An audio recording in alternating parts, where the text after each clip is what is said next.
Buenos días, queridos hispanotubers. Se saluda Giván007 con licencia para contar la verdad histórica. Hoy hablamos de la leyenda negra número 18. ¿Fue la expulsión de los judíos en España peor que otras? Porque, señores, lo primero que hay que decir es que unos crían la fama y otros cardan la lana, porque España no fue el primer país en expulsar a los judíos. No. En 1290, Inglaterra expulsó a los judíos. En 1309, Francia. En 1421, Viena. En el siglo XVIII, todavía en el siglo XVIII, en Frankfurt, Alemania, estaba la Judengasse, que era una pequeña ciudad amurallada dentro de la ciudad, donde ahí solo podían vivir los judíos y tenían horarios. No podían salir los domingos, no podían salir por las noches, no podían trabajar las tierras, tenían limitaciones. Si hay antisemitismo, desde luego no nace en España. Al contrario, Lutero, Erasmo, el duque de Orange, criticaba a los españoles. ¿Saben por qué? En aquella leyenda negra en Orígenes, por ser demasiado semitas, por estar llenos de moriscos y semitas. Entonces, todos los que nos han acusado durante estos años de ser antisemitas, ¿nos acusaban antes de ser prosemitas? Pues sí, lo han averiguado. Los mismos que llevan 300, 400, 500 años con la matraca de la expulsión de los judíos son los mismos que antes nos criticaban por ser projudíos. De hecho, el antisemitismo en Europa, incluso dentro de la Iglesia Católica, tampoco nace en España, ni con la Inquisición, ya hablaremos mañana, ¿no? Otro día, sino en el Concilio Letrán, 1200 y pico, siglo XIII. España se negó a aplicar las medidas que prohibían los matrimonios mixtos, que prohibían tratos comerciales con los judíos. Tardó un siglo, hasta el Sínodo de Palencia, en hacerse eco de esos acuerdos del Concilio Letrán. Éramos católicos, no queríamos nada contra los judíos. Y aún así, cuando aplicamos las medidas, las aplicamos de manera muy suave. De hecho, en España siempre ha habido una política de conversión respecto a los judíos, ya desde Sisebuto, año de los godos. También por la polémica de Tortosa, siempre ha habido una actitud ante los judíos primero positiva, no están obligados a vivir en guetos. Era uno de los pocos países de Europa donde los judíos estaban legitimados para poseer tierras, a que no sabían, pues ni en Inglaterra, ni en Francia, en la gran mayoría de países de Europa, en Alemania, no podían poseer tierras. De hecho, luego hablaremos de la expulsión, es decir, antes de la expulsión, los judíos eran respetados, podían imponer intereses a sus préstamos más altos que los cristianos, tenían jueces propios, que elegían ellos, tenían legislación propia, no pagaban el diezmo, claro, con el impuesto de la iglesia, no lo pagaban el diezmo, pero si vivían en guetos voluntariamente, sin restricciones de salida, pero porque ellos querían, tampoco pagaban el impuesto local, elegían a sus dirigentes, trabajaban en la hacienda de los reyes y eran bien considerados, y eran altos cargos y eran cercanos a todos los reyes, eran financieros de la corona. De hecho, Isabel la Católica, que tan mal tratan, llaman todavía hoy los judíos, pobre Isabel, estaba rodeada de judíos.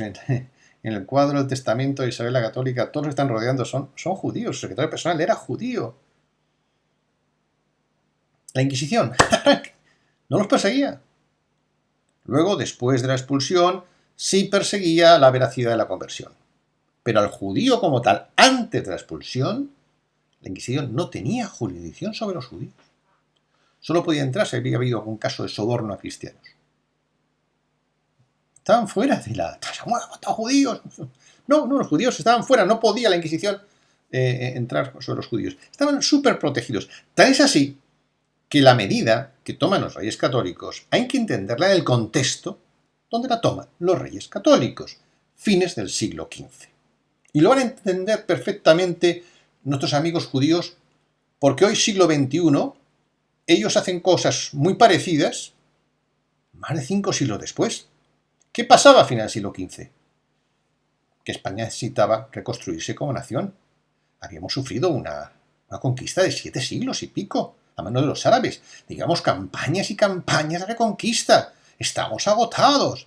Según en los dos reinos principales, podía haberse unido Castilla con Portugal, ya lo hemos dicho, en fin, se unió Castilla con Aragón, pero tenían que de eso fundirlo en una nación. ¿Sobre todo para qué? Pues para hacer frente a otras naciones de Europa que llevaban todo ese tiempo construyendo sus naciones sin problema. Nosotros hemos estado en una guerra contra el invasor. Claro, uno de los elementos fundamentales para crear una comunidad política fuerte es una cohesión cultural. Y uno de los elementos fundamentales de la cohesión cultural es una religión común.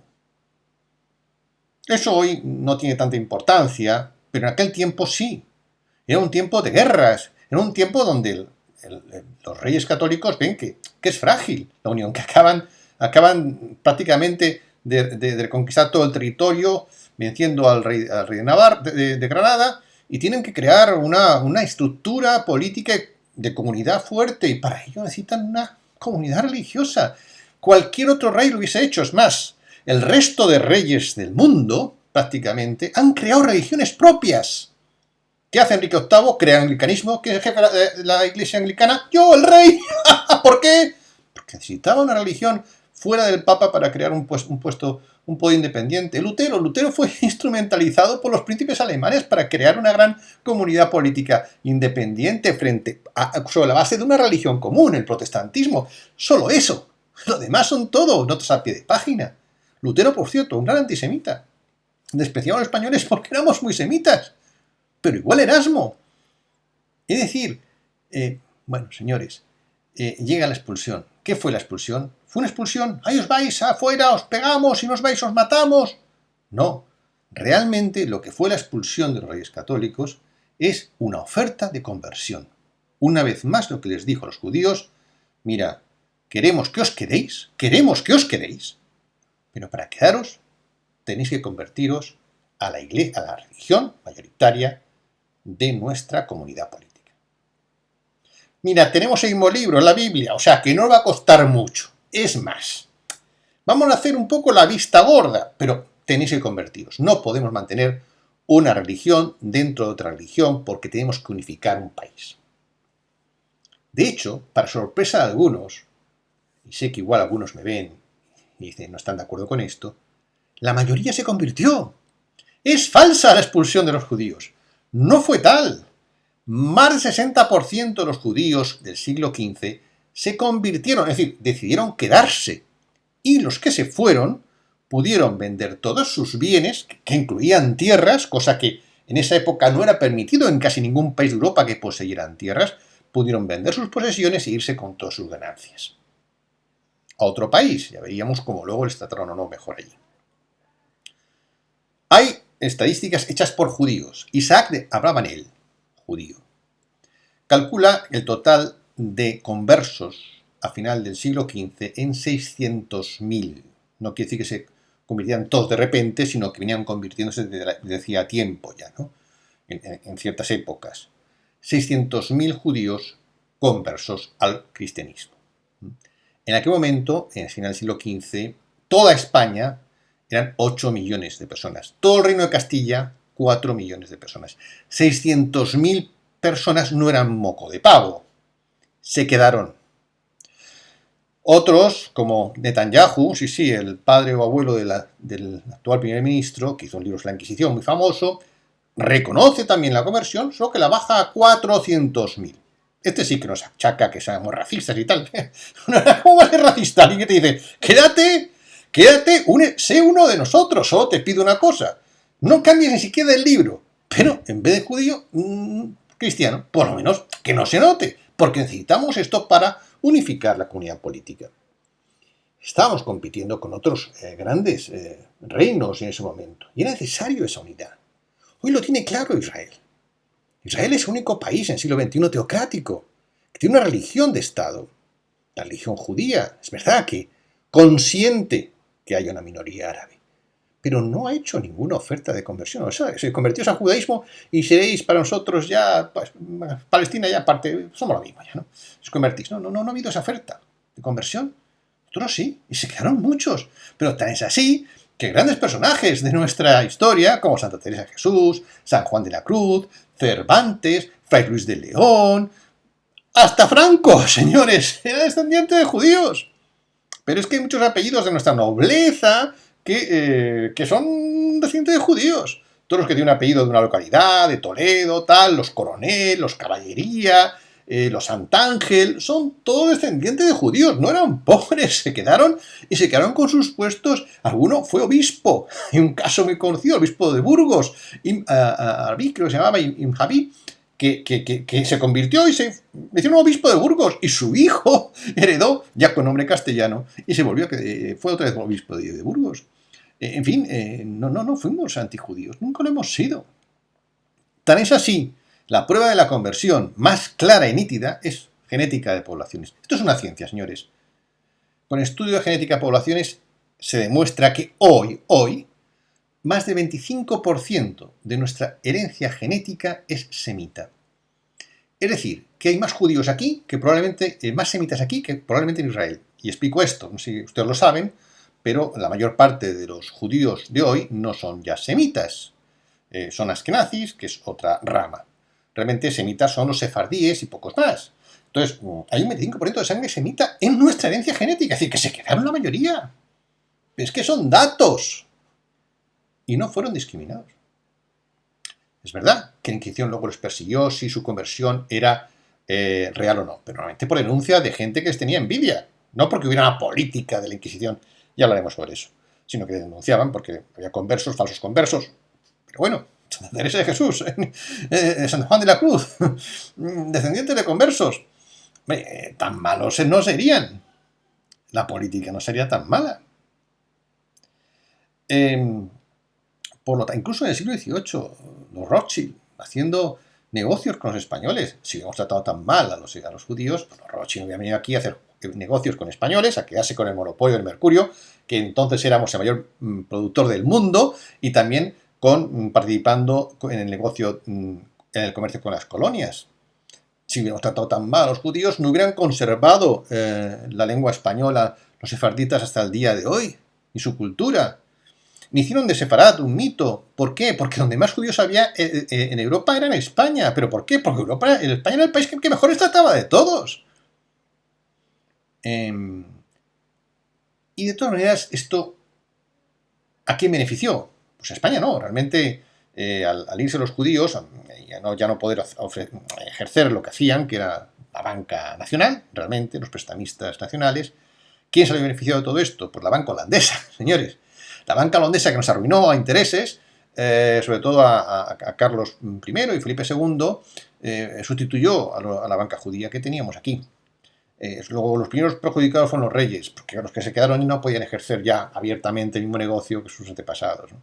Podían hacerlo, pero ya como cristianos, y por lo tanto ya no podían imponer los intereses que quisieran, no tenían leyes protectoras, y entonces los reyes españoles tuvieron que pedir prestado a la banca holandesa.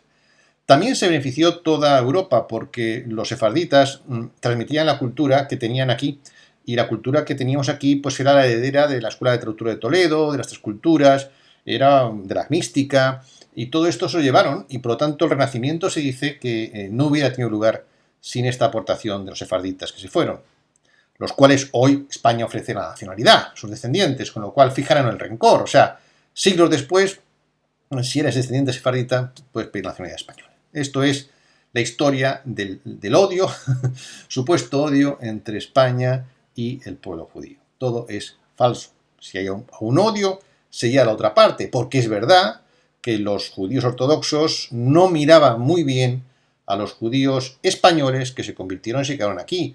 Pero es otra cosa. Si hubo un odio, es de esa parte hacia aquí, es decir, del judío ortodoxo que se fue, o de los otros que nunca han estado aquí, ni han tenido nada que ver con España, pero que miraron despectivamente al judío que se quedó aquí y se convirtió. Para ellos era una traición. Pero es un tema aparte. Isabel la Católica, luego, no tenía nada contra los judíos, Fernando el Católico tampoco, aunque es verdad que Ramón Llull fue el primero en el siglo XIII que habló de expulsar a los judíos y apartar a sus rabinos. Ramón Llull, hablamos el otro día, ¿no? Pero no ha habido esa enemistad que quieren imponernos. Y es curioso que siglos después, como digo, esta es otra de las patas de la leyenda negra. La leyenda negra es una gran patraña con una trinidad contra relatos fundamentales: el imperio genocida, la expulsión de los judíos y la Inquisición, que haremos otro día. Lo demás son todo ya hijos de estos tres grandes relatos, ¿no?, que se empiezan a acumular. No hay ilustración, son más científicos, en fin, todo es un mogollón para ir contra España. Pero los grandes relatos son esos tres falsos, ¿no?, como estoy demostrando hoy con la expulsión de los judíos, que no fue tal, fue una oferta de conversión. Bueno, quien no aceptó se pudo ir con sus bienes y sin rencor. No pasó así en otros países. Y de luego el mayor ataque a los judíos que ha habido recientemente tuvo lugar en la Segunda Guerra Mundial. Lo saben ustedes, ¿no? Holocausto, campos de concentración, asesinato sistemático de personas por ser judíos. Nada de eso ocurrió en España. Pero eso es, a Alemania se ha olvidado. Ya Alemania, los nazis, cosa de los nazis. ¿Quiénes son los nazis? A unos señores muy raros, que no... Ya está, nazis se murieron, ya está. Amigos para siempre. Amigos para siempre. Oiga, que ahí hubo 6 millones, hasta 12 millones hablan de judíos asesinados por Alemania. Pues no, en poquitos años ya lo hemos olvidado todo, ya somos amigos, socios en todas partes y nadie habla mal de Alemania. Como mucho Hitler, un tipo raro que pasaba por ahí. Alemania no ha sido contaminada por ese, ni por odio judío, ni semita, antisemita. No, al contrario, ¿no? España, 5 siglos, en el siglo XVI, que todo el mundo había expulsado a los judíos antes que nosotros, que había habido un concilio de Letrán, que había un antisemitismo dentro de la iglesia, que nos consideraban a nosotros despectivamente semitas, marranos, nos llamaban por ser semitas y moriscos, y somos nosotros los que cargamos con la culpa de haber expulsado a los judíos. A mí me lo explican ustedes. En fin, esto no es normal. Luego dirán los hispanobobos, es que no hay leyenda negra. Hombre, no sé si hay leyenda negra. Aquí esto me suena a una patraña histérica.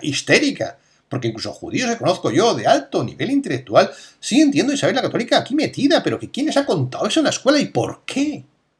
¿Por qué? ¿Por qué ese relato 5 siglos después, que además es falso? ¿Por qué no habla de todos los judíos que se quedaron? ¿Por qué no habla de todos los judíos que siguen estando aquí y que nunca se han ido? Por no hablar ya del apoyo de Franco. ¿Cuántos judíos salvó Franco?